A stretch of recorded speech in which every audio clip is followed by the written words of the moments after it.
Olá, tudo bom? Bom dia. Hoje a nossa conversa será sobre o alvorecer da ciência moderna, segundo Jonas Luiz da Silva, de Capuí.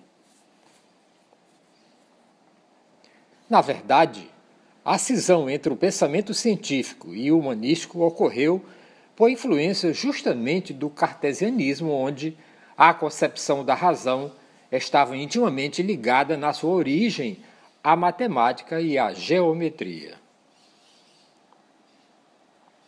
A geometria forneceu o modelo do conhecimento legítimo a partir de ideias claras e distintas, capazes de, através da evidência de prova racional, atingir a verdade eterna e absoluta.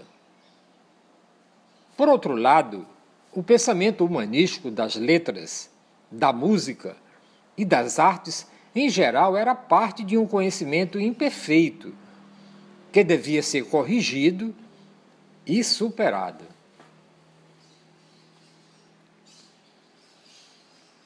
Assim, a filosofia acabou alijada da sua posição de excelência justamente com a história, as artes e as ciências sociais. A escolha era radical, sem margem a outras alternativas, senão a adesão ao racionalismo, que parecia a única visão inteiramente correta. Depois de formulada a questão e estabelecido o problema, sua solução somente poderia ser provada através de demonstrações de cuja certeza absoluta somente o método permitiria.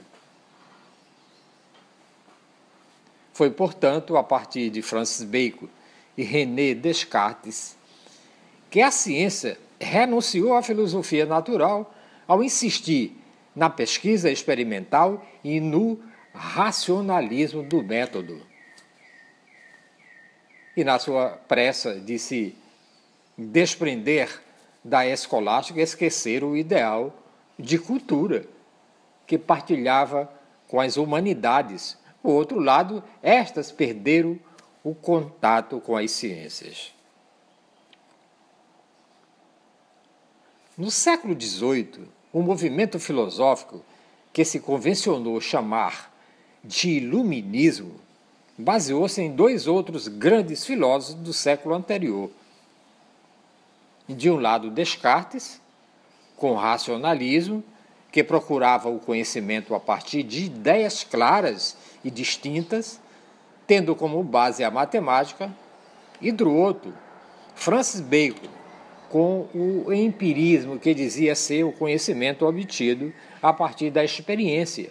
Nada haveria no intelecto que não tivesse passado pelos sentidos. Ambos, entretanto, estavam de acordo que a busca da verdade passava pelo homem. A razão ou a experiência, terminado desse modo com séculos de magia, obscurantismo e mistério, resquícios da época medieval. O método substituiria a superstição e a experiência substituiria as crendices. Surge da interpretação do pensamento desses dois filósofos a expectativa de que a ciência, com o método e a experiência, poderiam resolver todos os problemas da humanidade. O avanço da ciência acabaria com todas as sombras e iluminaria um novo alvorecer, não só no campo das ciências naturais, como no campo político e social, que conduziria ao ideal de liberdade e igualdade entre os homens.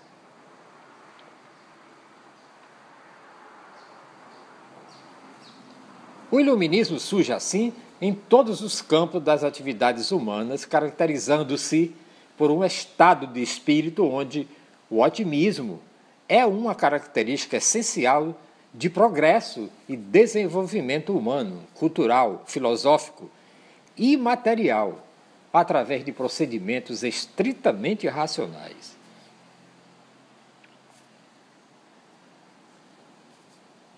O desenvolvimento das ciências naturais levará os pensadores dessa época a crer que a tarefa principal do homem consiste em entender as leis físicas que regem a natureza, para poder dominá-las e usá-las em seu benefício. Ainda no setor político, é a época dos déspotas esclarecidos que deveriam conduzir suas nações segundo princípios de racionalidade. É nesse momento que surge o alvorecer da ciência moderna.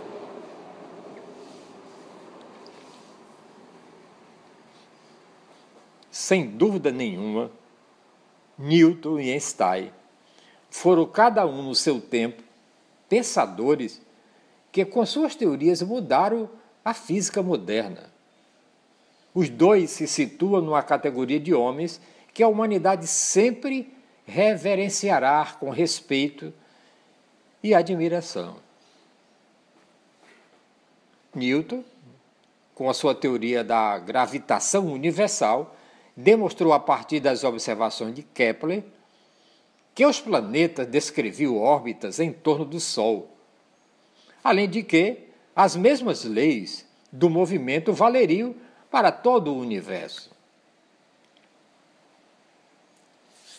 A lei da gravidade e do movimento dos corpos seriam aplicáveis em todas as transformações da natureza, tanto na Terra como no espaço. Tudo seria determinado, portanto, pelas mesmas e imutáveis leis da mecânica.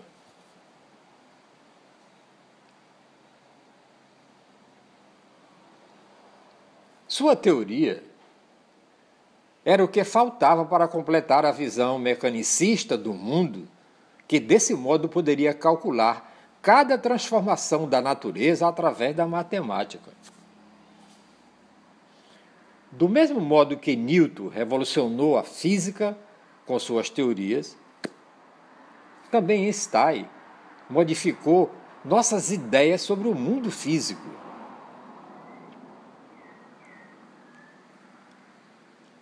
Dentro desse mesmo espírito, a concepção einsteiniana de massa e de energia veio revolucionar as ideias clássicas estabelecidas até então.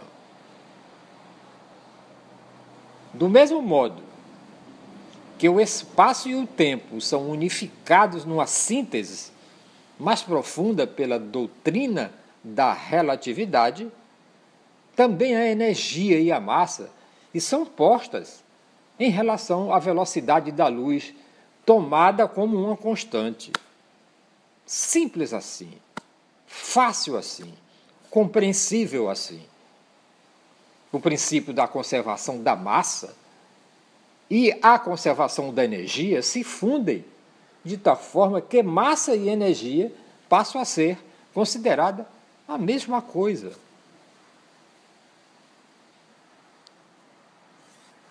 Assim como Newton mudou o pensar dos homens a respeito dos movimentos dos corpos e da gravitação universal, também Einstein deu aos homens um novo significado da natureza do mundo físico.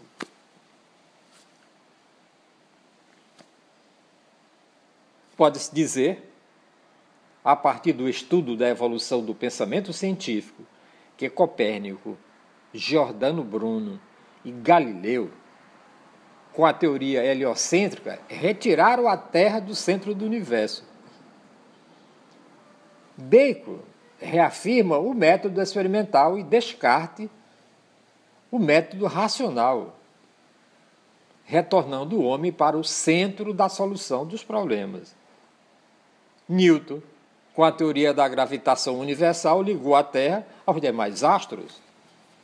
E, finalmente, Einstein, com a teoria da relatividade, desfez a noção de tempo absoluto e relaciona massa à energia. Fácil aprender ciência, fácil falar de ciência, fácil compreender a ciência, fácil compreender a natureza e suas leis. E amanhã nós vamos falar da revolução industrial dos nossos dias. E amanhã nós vamos falar da revolução industrial aos nossos dias. E eu sou Jonas Luiz da Silva, de Capuí. Eu vejo você amanhã.